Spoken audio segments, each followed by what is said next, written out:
You are Locked On Texas Tech, your daily podcast on the Texas Tech Red Raiders. Part of the Locked On Podcast Network, your team every day.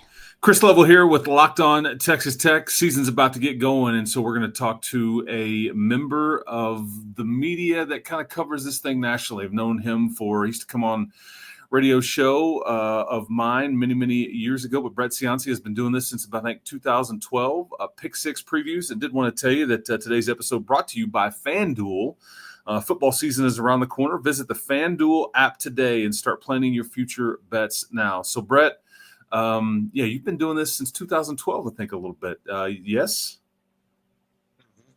Yeah. Thanks for having me, Chris. Launched Pick Six Previews, the season preview magazine, back in 2012, and really started heating up the last 5 years when I went over to hard copy. I think people still love having the hard copy magazine. You highlight it, you mark it up, you bring it to the lake, the beach, the couches on Saturday. So, really excited to be breaking down the season again with the 14th annual edition, a wide open conference. I think it's the most wide open I've ever covered here, this Big 12. So excited to break it down with you, and really wanted to come on and talk Texas Tech. It looks like a generational type moment could happen here for the Texas Tech football fan base and family out there. So can't wait to break it down with you. Yeah, and Brett, you're obviously unbiased. You're covering this thing nationally, so I definitely want to get into Texas Tech. Take me through like the league. I mean, everybody talks about Big 12. It's a fun league. There's no blue bloods, but it's wide open. Every week. One of the things I think is fascinating about this particular version of the Big 12 this year is just how loaded it is at quarterback. So speak to that. Yeah, absolutely. Well, case in point is I have my All-America team, my All-Big 12 team. I had to cram in 4 quarterbacks into the 3 All-Big 12 teams. I had to just add additional spots, and I could have gone 4 more after that. I mean, you'll have Sam Leavitt, the defending champs at Arizona State. Josh Hoover put up a great stat season last year. Sawyer Robinson on Baylor, they're a contender. And then you got dual threats like Avery Johnson, Devin Dampier. You have late game clutch quarterbacks like Baron Morton going 6-1 in those late games as the fourth quarter comebacks. And Rocco Becht, another fourth quarter magician. So, I mean, that right there is unbelievable firepower at quarterback. Other programs are testing out new guys, and they could click as well. I think Colorado has 2 of them with Caden Salter and Julian Lewis. They're still battling. But, yeah, we're a top 5, blue blood caliber team, but a whole lot of top 40, a whole lot of top 25. And then at quarterback could be the best quarterback conference in the country. So I agree with you there. It is packed to the brim at quarterback. Because a lot of what you do, too, is analytics based. And I think you have a deeper dive of the league and certain teams and certain players and all that stuff. How much has that changed over the years that we have so much more information? And it probably it helps quite a bit more that there's so much roster turnover. And so you can tap into some of that to give you a feel for what teams are going to look like. Yeah, absolutely. Well, like we said, I launched in 2012. And if you think back to then, we still had the BCS. We had something called the Big East and the Pac-10. It was just a simpler time. And what it was that back then when you previewed a season, you would look at returning starters, you were recruiting, and then just if anybody went pro, that was it. Nowadays, with this transfer carousel, it's crazy. I mean, thousands of players are shifting schools every year. It's not just your backups either. These are headline players. These are future pros, all conference guys. Texas Tech fans are aware with that, given the transfer portal haul this year that you guys were able to sign. But I'd say it's complicated the preview magazine business tenfold. I mean, it's so much harder. It takes so much more time now. I say that, though, I think it becomes a positive for product because I think it adds more value. I pack the pages with information, all the relevant information you need, and put it in readable format too. No acronyms, no abbreviations. I'm telling you who the important players are, where they came from, how they did at their last stop. But I think it's added more value to the product. I think that with college football fans, so much change every offseason. You feel overwhelmed once July and August gets here. I think with a preview product like this, helps you get up to speed, learn your roster, learn your opponent's rosters, and get ready for kickoff. So that's the goal with it. And I think that, it made it harder, but more value is packed into the pages now. Okay, so I've seen everything from Utah, Baylor, Arizona State, certainly, the Farmageddon teams with Kansas State and Iowa State. Texas Tech has certainly been mentioned. Who do you legitimately think, based on your research and everything like that, is a legit contender to win this, to win this league championship? And where's the cutoff? Because to some it's 4 teams, to some it's 7 or 8 teams. I mean, what is your opinion as you've kind of dug in here on who legitimately can win this league? Yeah, well, it's interesting talking to some head coaches, talking to some coordinators. At the end of the calls, I ask them about just some opponent research, some opponent scouting, who they're looking at, and you'll get 10 different answers for who the best team is. And almost someone will just say there is no best team. It's just the whole upper tier of this conference. Definitely the deepest I've covered. But I would draw the line after number 7, and that pack would include for me Arizona State, the defending champs, Texas Tech with this great transfer haul off of a winning season last year, Baylor, Utah, TCU, and then the Farmageddon teams, Kansas State, Iowa State. I would draw it there. Other contenders that you see referenced, there may be BYU, maybe Colorado. They're very hot and cold. Kansas gets a lot of love, but I'm not going to consider those teams. I'm drawing the line at 7.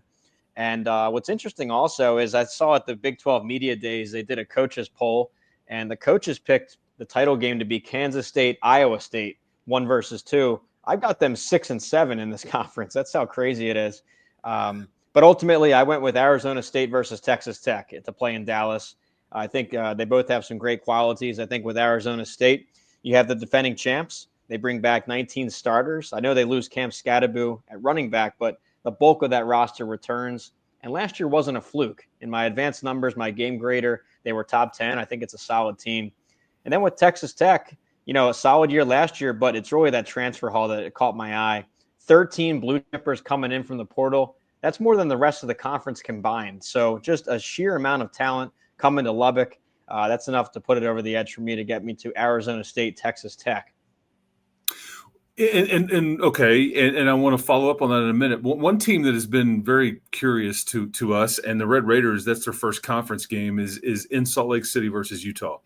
Some have picked Utah to win this thing. Others have said, man, I just don't know if they're all the way back yet. Don't sleep on Kyle Whittingham. They have a great offensive line. What is your opinion on the Utes? Where do you stay? Because you did include them, I think, in the upper tier.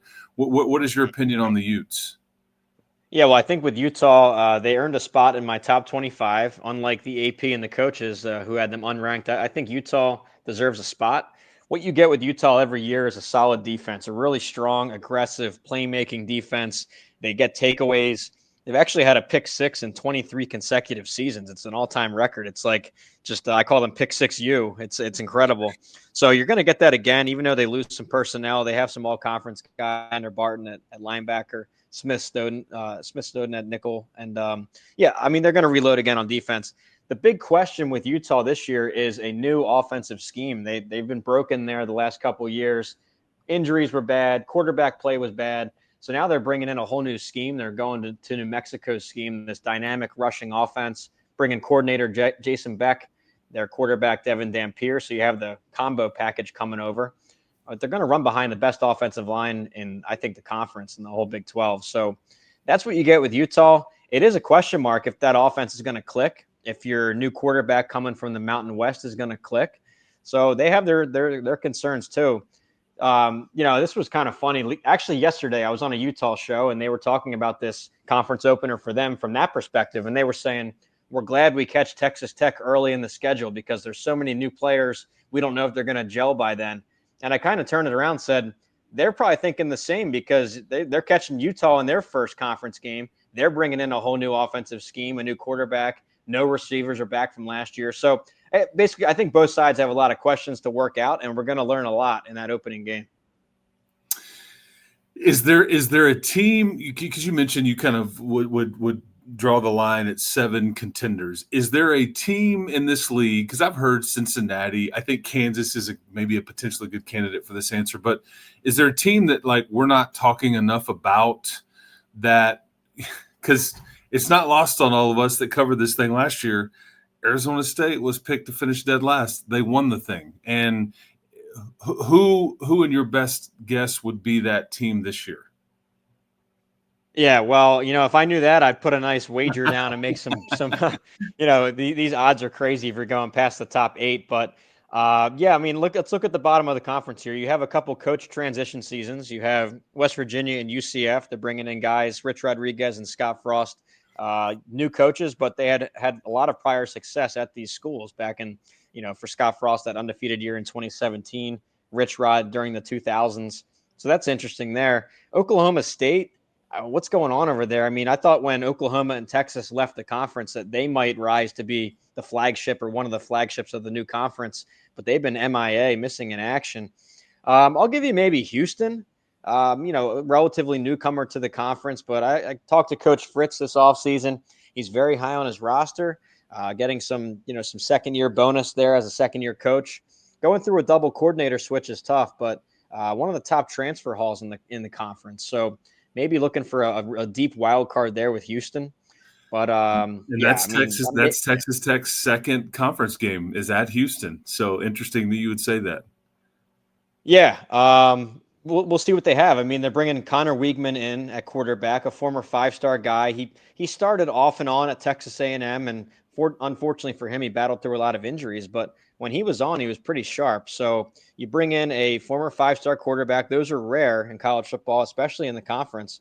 But yeah, I think they're going to return to running the ball a bit better. That's one of his, he calls it his plan to win, his whole manifesto there. I think they're going to get back to running the ball. He brought a coordinator in on offense that knows his scheme. So yeah, I mean, if you're looking for really somebody down the ladder there to maybe surprise, get the bowl season or maybe contend, maybe look at Houston. I'll throw Colorado in there. I mean, I'm so glad to hear about Deion Sanders' health is in good shape. I was worried that might be going downhill and maybe a weird year over in Colorado, but he's back healthy. Another great transfer haul again. I know you lose the headliners of Shadur and Travis Hunter, but I think they're really strong in the trenches at defensive line. Their receivers are good again and got 2 quarterbacks to pick from. So very hot and cold. They could win it. They could finish last with Colorado. Okay, let's talk some Red Raiders. And before I do that, you are actually going to make the trip to Lubbock, Texas. Today's episode brought to you by FanDuel, and August 26th is officially FanDuel Futures Day, a brand new holiday for football fans who live for bold predictions and preseason hunches. For only 24 hours, FanDuel is going to be giving you deals on NFL season predictions. So whether you're calling your MVP or eyeing a long shot division winner or ready to crown your Super Bowl champ before week 1 even kicks off, this is your moment with FanDuel Futures Day, August 26th. Visit the FanDuel app today and start planning your futures bets now, because Futures Day is one day and one day only. August 26th with FanDuel. Play your game. Let's talk some Red Raiders. And before I do that, you are actually going to make the trip to Lubbock, Texas, and there's a couple of reasons for that. You actually want to catch a Friday and a Saturday game here, so I'll let you kind of explain. Yeah, absolutely. I can't wait for this. Really excited. So I'm based in Eastern Pennsylvania, and all the football talk out here is only pro sports. It's all Eagles all the time. I can't even get on the radio to talk Big Ten or anything out there. So anyway, I've always respected the high school football in the state of Texas, just the passion for football down there. I've always admired it and wished that Pennsylvania could have gotten even a slice of that passion up here. So anyways, I'm going to go travel down to Ratliff Stadium, the site of Friday Night Lights, of course, Permian. The Panthers, and I want to go see that historic high school spot there on Friday night, and then make the 2-hour drive up to Lubbock on Saturday to see Texas Tech. And I figured, when's a better time than this year, where you have a generational amount of talent coming to Lubbock. You just completed that huge stadium renovation that looks so nice on TV and in pictures. And I see a real conference contender here, which in 2025, a Big 12 contender means a playoff contender with the automatic bid at stake. So it all just came together. It's going to be one of my road trips this year. I've been across the Big Ten based on where I'm from and some of the SEC. I have not seen much of this Big 12 and West Texas, so I can't wait to get out there. You're going to have to send me some food recommendations, some barbecue recommendations. I can't wait to see that. That's another thing that Pennsylvania lacks that Texas is great at, is barbecue. So I can't wait to get some barbecue, see some high school football, and then see a great Big 12 game in Lubbock. So can't wait to get out there. Yeah, you are talking our language when you start talking barbecue. Yeah, Evie Mays is going to be your spot there for barbecue for sure. We'll remind you that as it gets closer in October. Okay, you mentioned generational talents. I mean, I've seen various draft lists or NFL watch lists and all these different things from unbiased folks about what Texas Tech has brought in here. Like specifically, though, what do you look at this roster and say this is why they may win the league, or this guy or this group, or kind of take me through it from your standpoint? Yeah, well, I think right away what stands out is the front seven. I think you know what you have at linebacker, bringing back Jacob Rodriguez and Ben Roberts. These are multi-year starters. They're all conference caliber guys. You know that position pretty well. But what they brought in the trenches, the defensive line, is you can't deny it. It's undeniable. They're all rated as 4-star transfers. They were all rated as 4-star high school prospects. All starters off other teams. You're talking about David Bailey from Stanford, Lee Hunter, who already was all Big 12 at UCF, coming in, Romello Height, I think that was Georgia Tech or Auburn, and Skylar Gill-Howard from Northern Illinois. So, I mean, I love what they packed in the trenches there. So I think that's going to be the difference, that front seven against some of these Big 12 offensive lines. That's something that, in terms of Texas Tech, you usually think offense, but now you're talking about a really strong front seven. And to your point about the NFL draft mocks and NFL draft watch lists, I looked at this Shrine Bowl 1000. It's this list that the All-Star Game, the Shrine Bowl, puts out. And their logic is this. They think that on any given year, there's about 1,000 pro prospects. You're talking 250 draft picks and another 750 that are either undrafted free agents or invited to rookie mini camps, basically a draft watch list. I say this because if you look at Texas Tech's starting lineup, 20 out of 22 guys are on this watch list. It's unbelievable. It's number one in the country in terms of starters on this Shrine Bowl 1000. So that's just popping off the page to me when I'm looking at my rosters here. So I know they took an injury at running back, but I mean, overall, this roster is packed and it really stands out within the context of this league. And boy, yeah, is exactly what I was about to ask. I think what we have tried to talk about on our show is that it's one thing to add this kind of talent, but when you put it in this league that's kind of seen as wide open or winnable, I think there's a difference there, because I don't know if the Big 12 necessarily sees these kind of defensive lines or the size or just the overall potentially next level talent. And that kind of that's why this is a bit of a different dynamic and why Texas Tech seemingly can be a popular choice here. Yeah, seriously. And when you think of the Big 12, historically, it was always Texas and Oklahoma. They were your big-time recruiters, top 10 classes every year. You take them out of the picture, you throw them in the SEC. Now, when the dust has settled, who is really the top recruiter? It's Texas Tech and it's TCU. They're the two talent brands now from the high school ranks, and, of course, Tech last cycle from the portal. So, yeah, I mean, you're at the top. They signed 13 4-star transfers. That's more than the rest of this entire conference combined. So that might not stand out as much in the SEC just because it's an NFL factory down there. But within a Big 12 or an ACC or, these other leagues, that really stands out. So, yeah, I think it's just an undeniable amount of talent. That's why I was able to, do a little bit of leap of faith here, putting them so high in the conference. Last year, they actually ranked 9th in the Big 12 for me in my game grader. That's all the way down at 39th nationally. But just seeing the amount of starters coming back, you got Morton back at quarterback, and then just this whole transfer portal coming in, this whole class. That's what helped me surge them up to the top 20 and compete for a conference title. So yeah, it really stands out when you're looking at it. We have around here we've kind of talked about, okay, there's a trip to Salt Lake, there's a trip to Tempe, there's a trip to Manhattan, Kansas. You mentioned Houston could be an off the radar kind of team that could make things scary. Is there any, because I think Texas Tech's non-conference schedule is not tough, but is there any other game or team on their schedule? Because, there's Oregon State here. That's maybe obviously going to be the toughest non-conference game. There's a trip to Morgantown. You talked about Rich Rod. BYU is the game you're coming to see. But is there anything else that you look at other than those 3 road games that say, boy, this is gonna be where their season could be decided? Because this thing the league race could come down to one one game for somebody, like a difference in one win versus another kind of scenario. Mm-hmm. Yeah, well, I think the non-conference looks like 3-0. I think with Oregon State, maybe a couple years back, they might have been more competitive, but being demoted from the Pac-12 and into this Pac-2, their roster has continued to be gutted. So I think you're going 3-0 there in the non-conference, all by double digits. And then you're going to learn a lot in that Salt Lake trip. And I think both teams, like we said, are going to learn a lot about themselves and how quickly their transition seasons are going. You draw both the coaching change teams with UCF and West Virginia. You draw BYU at home, who I think is seriously downgraded from last year. They lost their couple top receivers. Their quarterback left after spring ball. They're going to be starting an 18-year-old true freshman, Bear Bachmeyer, who wasn't even in Provo, Utah until the summer. He missed out on winter, missed out on spring. So I don't think they have it this year at BYU.